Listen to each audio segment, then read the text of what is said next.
Welcome, friends. This is Randy Saleh, Assistant Professor of Business, and we are looking at the unit of entrepreneurship. And as you would think about forming a business or what type of businesses are out there in the American economy, this quick lecture video will be over the forms of business ownership. We are going to look at the sole proprietorship, the partnership, the corporation, and the limited liability company. The sole proprietorship, this is the backbone of the United States economy. This is a business owned by one person. It's just you and you alone. It's the easiest and least expensive form of business to start. I do not need a contract. I do not need legal documents to end or to form a sole proprietorship. There's really no minimum capital requirements philosophically, because basically I could start any type of service business or my own consulting business or my thought business, and I am in business tomorrow. So why are there so many sole proprietorships? Well, just what we talked about. The advantage is it's easy, it's least expensive to start. There is a great satisfaction of working for yourself. As Mark Cuban, the billionaire investor and owner of the Dallas Mavericks, said, you know what? Hey, I would rather be self-employed, mowing lawns, doing anything, a service cleaning business, working 80, 90 hours a week for $50,000, $60,000 than making $80,000 or $90,000 but having to report to somebody else. You think about that? I think most people do. If you could replace your income and you call all the shots, or as the great Frank Sinatra sang in his epic song, I Did It My Way. Would you like to do it your way? You get to decide who to hire, when, where to work, and the profits are kept by you.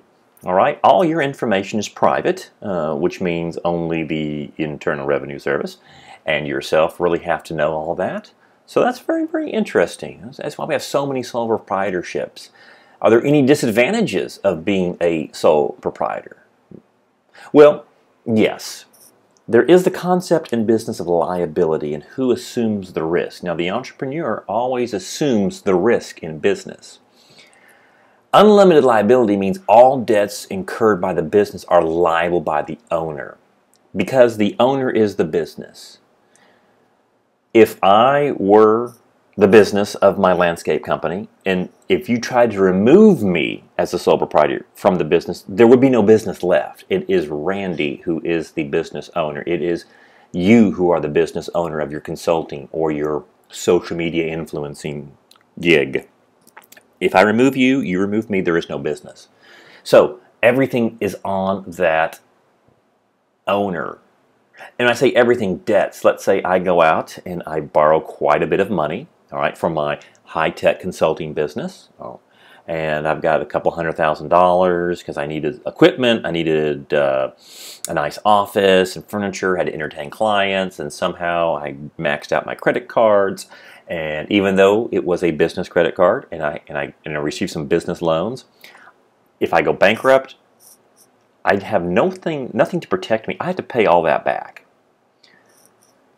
If my equipment hurts somebody, if in my landscape business, which is considered a dangerous business because you have very heavy machinery that's operating, lawnmowers are pretty dangerous just by themselves, and somebody got hurt by my company, even if I had employees working for me, I absorb that liability right there, and I could get sued for that. On the backside of that thought right there, most sole proprietorships just don't get themselves in a lot of debt. It's hard to find a lot of money to borrow for a sole proprietor, but they really don't. And of course, in the other example, if you are working in a business that has machinery and could be labeled dangerous, you have liability insurance that can cover you to $1 to $5 million. So most sole proprietorships are very conservative, but there's always that unlimited liability, and that's what we have to look at in the forms of business. Also, just as we said, it is difficult to obtain substantial amounts of money because in the end, if you go to a banker and you said, I just need a $150,000 loan and this should really cover all my expenses, startup and working capital for my business, and we have an LLC or a small corporation, that says I want to borrow a $10 to $20 million, for the banker, it's pretty much the same costs to make either loan, of the research, of the credit checks, of the things that they have to do. And in everything else being equal, a banker pretty much wants to make a bigger loan because they get paid off their portfolio. They want to see more interest coming in, and you get that from the big loans. That's always been some of the reason why it's very difficult for sole proprietorships to get substantial amounts of money. And there's something called the self-employment tax. This is, I think, one of the bigger hits. And this is just anybody. You have a business. If you're working, we all have Social Security taxes, FICA taxes that are deducted from our paycheck. Your company pays 7.5%, and you pay 7.5% for your Social Security. So the company pays half, and then you pay the other half. I think Medicare goes into that amount as well. When you're self-employed, you are the company, so you have to pay both portions. And that's a pretty big hit. I've paid it in years past, and some of you who are listening to this may have been a self-contractor, and you've paid that as well, or self-employed. And it's a bit of a hit at the end of the year or quarterly to pay that 15+% off of your net profits. So that's the self-employment tax. Also, the disadvantages of the sole proprietor is maybe difficult to keep talented employees because you don't have a tremendous career track for them. Now, a sole proprietor could still have 100 employees, and usually they have 4 or 5 or 6 or 7 or to 10 really good good employees and pay them full time. You still be a sole proprietorship. That you can have employees. That's fine. Sometimes it's difficult to keep those talented employees. I think small business is a great way to start a career, get some very good experience, because if you work for a small business, you get to do a lot of different things, and strategic ideas, marketing, sales, product development. It can be a lot of fun and a great learning experience. Of course, the success depends on you and you alone, and it's a limited life. If I have my own business, you have your own business, and you decide, you know what, I'm done with this, you could try to sell it, which is a great idea. But if anything happened to you, to your demise or my demise, the business would just end automatically right there, unless there's been some succession planning. And overwhelmingly, most sole proprietorships don't have succession planning. Not that they shouldn't, not that they shouldn't, they should, but they don't. 62% of all the businesses in the United States economy are sole proprietorships. It is overwhelmingly the largest. Now, that doesn't mean most of our economy in terms of sales are generated by sole proprietorships. It's more to about 25% of the total GDP is driven by the sole proprietorship in the for-profit business world. But again, why, my friends? It's easy, it's simple, it's fast. You can try the business. If you don't like it, you can just shut it right down. Do you have a hobby? Do you have skills? Can any of your skills that you like, can they solve a problem for somebody else? That's the heart of entrepreneurship. That's the heart of your business. Car repair, well, there's a lot of problems right there. People just simply do not have the time to repair their own cars. They have to take it to a mechanic. Photography, absolutely. When you have a professional photographer with a professional equipment to do those senior photos, child photos, wedding photos, house repair, house cleaning, what type of a service business can you do that could start up very easily and get that cash flowing very quickly? Hey, you want to sell online? There's Alibaba, biggest supply chain in the world. Be a super seller on Amazon, Poshmark, eBay, Etsy, whatever platform that you like. And I would suggest, what can we do to start this part-time? All right, let's mitigate some of those risks. So we could do it part-time. We could add extra income to our current job.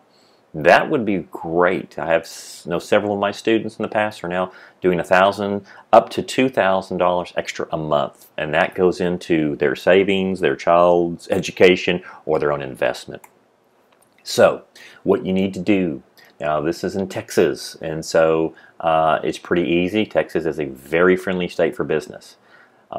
There's 8 billion people in the world as of 2022. In the middle of 2022, we'll hit 8 billion. 330-ish million in the United States. 10+ million just in North Texas, Dallas, Collin, Tarrant County.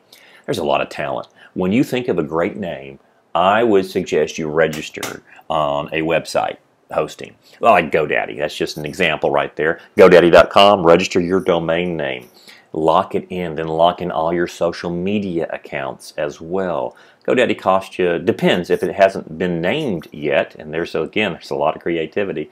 If you are the first for your name, for maybe 30, 40 bucks, I think that gives you 3 or 4 different domains besides .com, and gives you some of your emails, and it's maybe 30 to 50 bucks a year.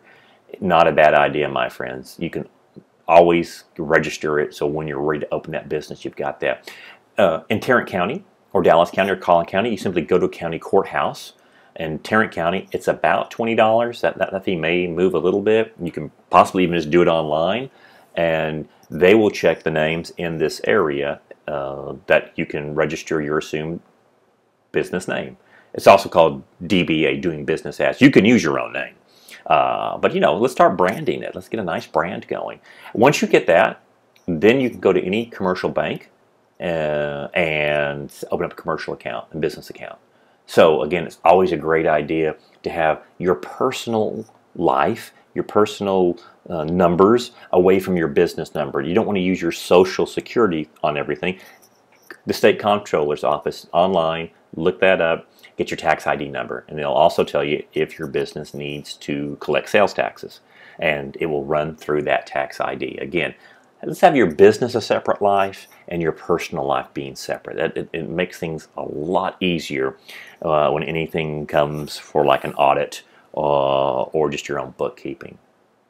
So there goes the sole proprietorship. You've probably heard of a partnership. And my friends, I am pretty sure sometime in your life, a friend, an ex-friend, a member of a club will say, hey, you know what, I got a great idea. Would you like to partner with me? I just need $25,000 and, we can become a partnership. Well, what's the partnership all about? And again, be careful, be careful. Always ask to see their business plan or business model. When somebody comes up and says, I've got this great idea, you say, fantastic, then you should have a business model written. Let's look at that so I can understand it better. Oh, okay, if they got it, great. They're on the way to being very legit, I think. If they say, you know what, give me a couple weeks, that just tells you they haven't written one yet. So be careful. A partnership is a legal association of 2 or more people as co-owners, business for profit. Automatically it says legal, so we're going to have attorneys' help. So it's going to be a little more expensive. It's going to be a little bit different. Think of maybe 2 sole proprietors coming and say, let's just form a partnership. So 2 basic types of partners are general partnerships. That means if these 3 ladies in this picture are general partners, they all have an equal stake and share in the business. They're equal by law, and they also are liable. So general partners run the business. They could take on the people in the back of the picture. They could be limited partners. Limited partners are passive investors. They may add that $25,000 in, and they are limited to the amount of their investment. That's their stake in the business. So you always have to have a general partner. Could just be 2 general partners. You can bring more than that on, and you can always add on limited liability partners as you go on. The steps for that, you do need some legal help. You can go to a storefront lawyer, and I've checked a few out that I know, and they say, you know what, I can get everything you need up for $3,000. We get all your legal forms, your articles of partnership, and we'll state that in there. So $3,000. Again, when you are dealing with other people, I think you really want the legal help because it gets very tricky in a partnership. Tax advantages of a partnership. Again, some things are going to change here. Profits are taxed at individual income rates rather than corporate rates. Now that may change. President Trump pushed the corporate rate to all-time lows, around 20% in the 20s. They were at 40%. So, corporate rates.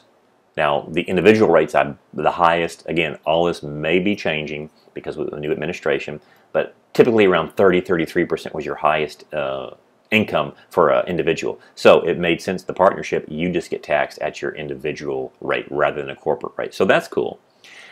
When you have more people, businesses and banks tend to think that, hey, that's a stronger ability to survive. There's strength in numbers. So we may be able to get better funds. When you do think about a partnership, make sure in anything like that, you have different skill sets. So maybe one person is great in technology, so we're going to do a tech business, and they're programming, they're engineering based, they know all that. The other person may be the business mind, the marketing mind, how to get customers, how to form those relationships, how to talk to banks, and how to run the business. If both people just ran the business very well, then one person's probably not needed. Or if both were real good tech, then you've got to bring somebody in there who has some diversity. That's the real definition of diversity in the business world. Can we do different things and monetize and leverage the assets we have? There's shared liability, which means that's a very big chance the organization will endure. If something were to happen to your partner or yourself, you could buy that other person out, buy out their partnership, or they could buy you out. Okay, so the business still keeps going on unless both partners decide that to call it quits. Disadvantages, they are the unlimited liability of general partners. Again, they have the liability there, my friends. Shared debts, hey, you could get into a partnership with a friend, which is never a good idea.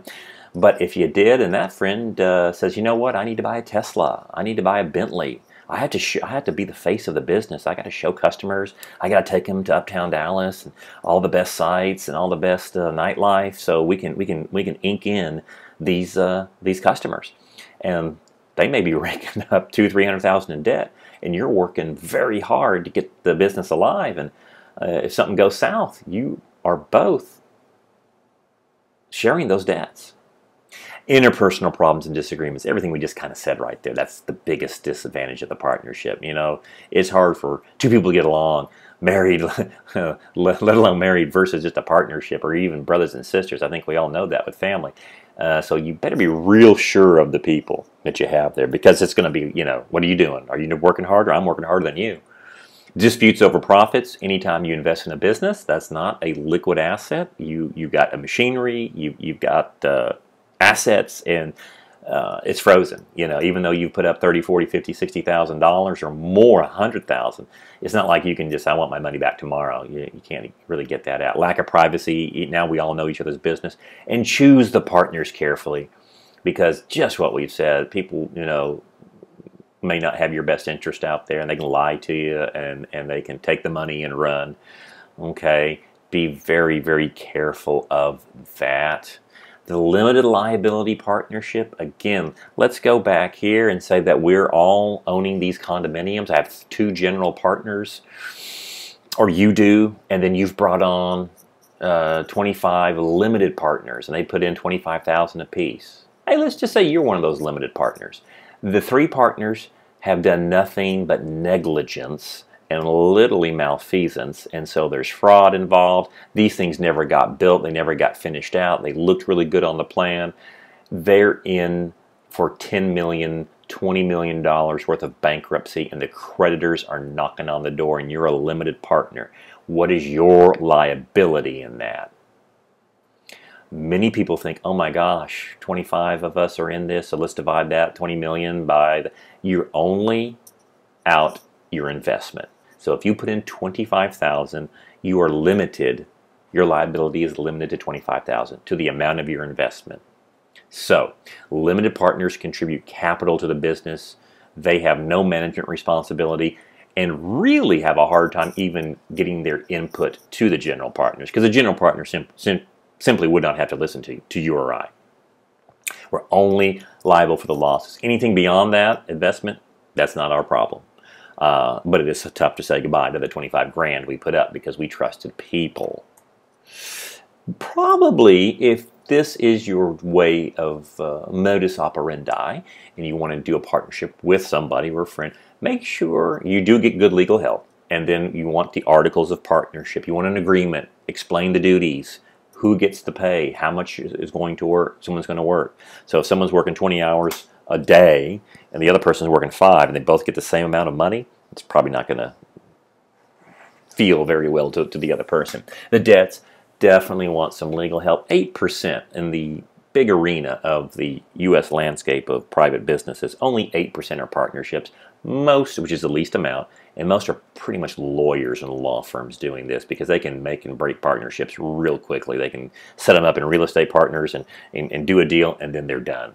So there you go. What else do we have? Well, the corporation.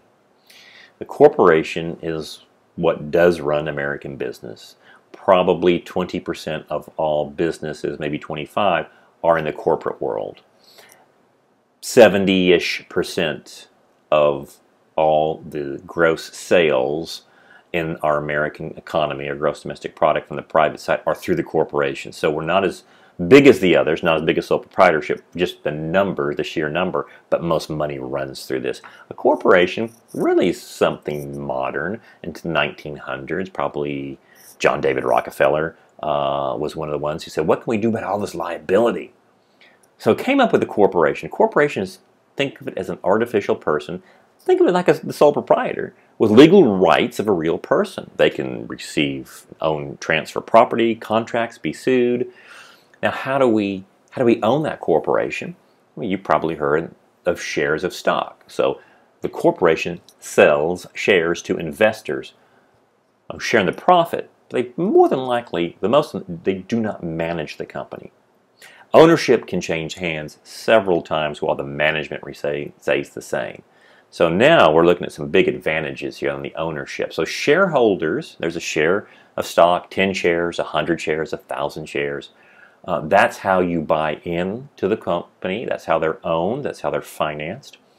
Not every owner is a manager. Very few are. Usually the biggest are. The share of stock is the ownership. There's pretty much two types of stock that you'll want to understand in the business world in your life. Common stock. Common stock is the stock that votes. They elect the board of directors. The board of directors are a big governance of the corporation. All right, they set policies. Common stock, well, if I'm owning some of this corporation, okay, how do I get paid back? Because I got paid back from profits on my sole proprietorship, same as the partnership. And the corporation, the stock pays a dividend. A dividend is paid on a share of the company's profits. It could be either cash dividend or it could be stock, which is divided in more shares of stock. So it could be done quarterly, it could be done semi-annually, it could be done one time a year. It just depends on what the board of directors elects to do. If it's a young, growing company, generally they'll pay a stock dividend, which is kind of good if you're not looking for the money because you get more stock invested in the company. So they say, hey, you know what? We're gonna give you a 0.25 share of stock for dividend, stock dividend for every share you own. So great. If you own 4 shares, you got 1 extra share of stock coming to you. And it could be the same in cash. We'll do a 50 cents per dividend payout for every share. We could do $1, we could do a $10, whatever the amount of shares are. That's how it's paid back to the owners. There's also something called preferred stock. Preferred, generally speaking, does not get to vote, doesn't vote for the board of directors, which is very important. Allows stockholders to get a claim of first, a higher pecking order than common stock. Generally, if it's a large corporation and all of a sudden we're going out and we are defaulting or going bankrupt, the company's no longer a company, the bank loans would get paid back first. They're the first right. Bondholders are the next in line to get paid. So any debtors get paid first, and then after that, then preferred stockholders. And if there's a penny left after all of that, which there probably will not be, the common stockholders would get something out of, again, pennies on the shares that they own. So preferred does get a higher dividend. It's kind of like an investment right in here. You could, it's a different way to finance organizations' products and projects. They really don't want to dilute the common stock, the ownership, so they make a preferred stock and say, hey, if you'll buy $10,000 worth of our preferred stock, we're going to issue you a 7% dividend every year for the next 5 years. And then we'll buy back that stock at the end of 5 years. So it's a different type of investment, or they'll roll it back over. we know corporations are huge, but there can also be private corporations. There can be small corporations. You could make a corporation up too. We just call it maybe the small corporation, which has been called the C Corp, or now the S Corp, under 100 shareholders. All right, but some pretty good size organizations here. I like it private. They just don't allow the general public to buy or be on some bigger stock exchanges. Again, they want to protect themselves. They don't want to be overtaken by a corporate raider, and want to retain a lot more control, and sometimes the employees own a lot of that.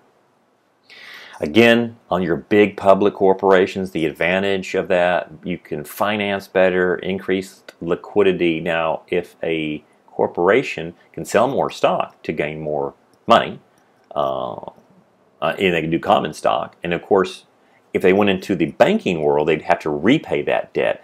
If they issue more common stock and get $10 million more, or $100 million, or $100 billion, just pick a number, that does not have to be paid back by the company. It's the value set forth. You can buy and sell stocks on the stock market through a broker, through mutual funds. If you're a mutual fund person, they basically own a ton of stocks in different corporations and different organizations. So stocks are always freely traded in the public arena. You got to be big. You got to be big and bad to go public. I mean, there are some expenses here. The small person doesn't really do this. But again, large Googles, Microsoft, General Motors. I mean, we could think of all sorts of big corporations that are run by the stock itself in the stock market. So those are some of the disadvantages, because it can be expensive. But again, the benefits may certainly outweigh any of that. Should I form one? Yes, you could.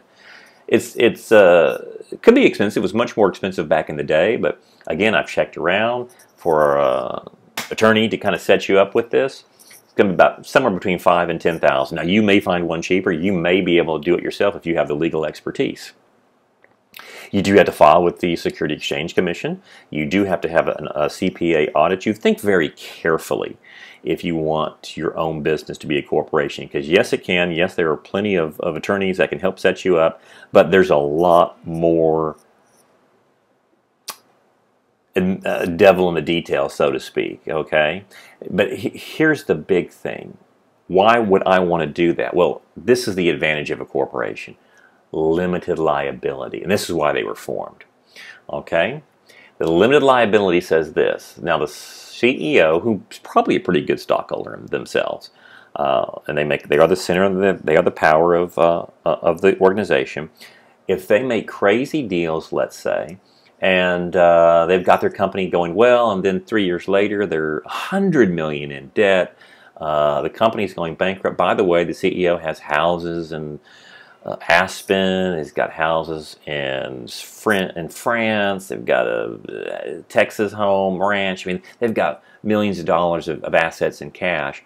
When the company goes bankrupt, the owners of the company, and it's usually, again, the biggest owners are going to be the board of directors and the CEO. They are limited to any of their personal assets. You can't touch them because we're a corporation. And so the lawyers, probably in bankruptcy, they try to liquidate the company, liquidate assets if they're company assets, but not personal assets. There is the biggest advantage, is that limited liability. Of course, again, many of us will work for a corporation, diverse labor pools, career aspirations as well, perpetual life, because that stock can be bought and sold. I'm thinking of Kodak. Kodak is still an organization. They did file for bankruptcy in 2010, 11-ish area. They are back, but they're a shell of what they ever were in the past. They really don't do a lot of photography equipment. But they're still a company, and they've been a corporation since the late 1800s. And so we're well over 100 years. So the corporations have perpetual life if need be, and specialized management. Well, if I go back here, a lot of people say, I think I'll be a corporation so I can have limited liability. It's a good thought. And you can do this as long as it looks like a corporation. Now, again, I'm getting into some gray areas. I'm not a lawyer, but I've had a lot of lawyers tell me this. And I was going to form a corporation myself for my landscape business until my law professor, who was going to do it for me, said, you know what, are you trying to do this for limited liability? I go, exactly. So if anything happened, all my things, my home, okay, my cars, my personal assets wouldn't be touched, as they would be with a sole proprietorship. And they said, well, that's a good thinking, but in a court of law, you have to basically defend that you are not the business. I mean, that you are not, that you are a corporation. So if it's only a few stockholders, if I remove you from the equation, then you're the business. Now, the business can't go on, and you are liable. Just be careful with that, my friends. Disadvantages, again, you do need to have the staffing, the accounting staffing to do it, but when you're big and bad, so to speak, your business, that just goes along with the territory. Double taxation. Now, this is where corporations cry all the time, and here's how it does work. So you own 100 shares of Amazon stock. Congratulations, that's a great investment. Amazon gets taxed at the corporate rate. Now we're going to go back and see if it's 40%. I believe the present Biden administration wants to go maybe even more than that. So, of course, companies can figure out ways to get that lower. But let's just say, for argument's sake, get 40% of the profits taxed. And then the profits are, after everyone's paid, of course, now the profits go to the owners. So you get a dividend. So let's just say you have a nice $5,000 dividend from all that stock that you own. You now have to pay income tax on that. And it's usually a capital gains tax somewhere around 15 to 20%. Let's just say 15%. We don't know if these numbers are going to change. You see the double taxation. You can say, hey, my company paid it already at the corporate rate, and now I got to pay it on my dividend. Hence the theory of double taxation. Of course, again, once you're corporate and you do have people, everything has to be disclosed. You do have to have a good accounting system, and you must be audited by law. The governance of a corporation, there's the big CEO. They're the center of power. All right, it's supposed to be a balance of power here, a shared governance. Let's just see. So we make the big corporate direction and the decisions. Now we have the shareholders. You may be a shareholder. If you have a 401k or any type of retirement that's invested in a mutual fund, then you are technically a shareholder in a different sense. But if you buy it directly, one share of stock, that gives you a very small percentage of an ownership. Again, rarely do shareholders run it, the entire company. Lots of different entities own this stock. Individuals, other companies own them. Mutual funds. Common stockholders, all right, they elect the board of directors. That's important because here's that other governance. This is supposed to be the governance right here, is the board of directors. So here's the board, and there may be the CEO. These are the overseers, the fiduciary responsibility for the entire organization to make sure that the CEO is doing what he or she is supposed to do. They also declare the dividends.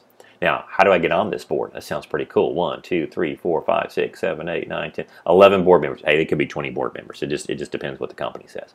Generally speaking, if there's 11 here, they are the 11 highest owners of stock because they vote. So they can vote themselves in with their shares of stock.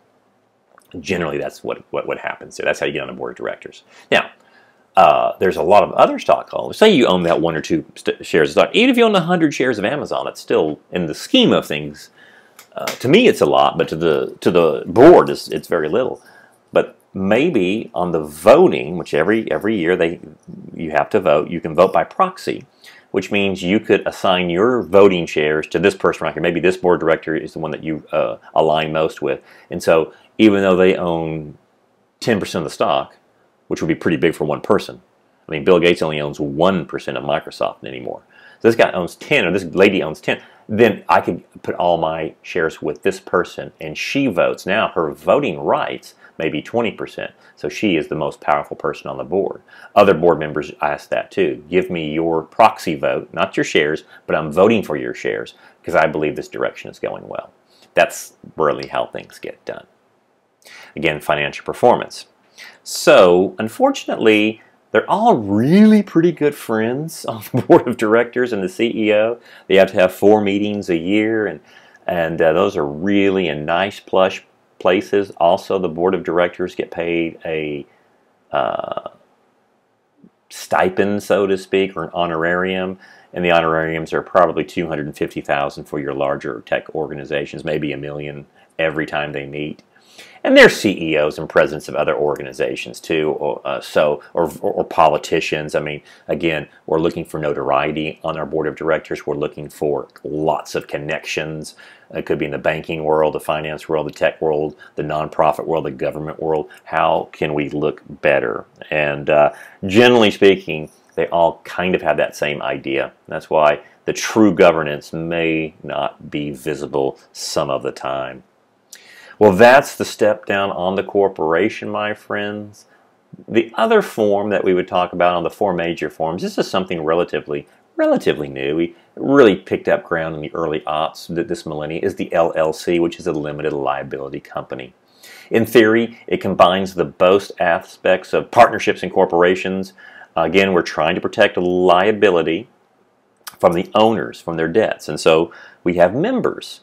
And so members are not personally responsible for the business debts unless otherwise stated. We got to look at liability here a little bit closer sometimes, and you may want to get some legal advice depending on the deals that you do in life.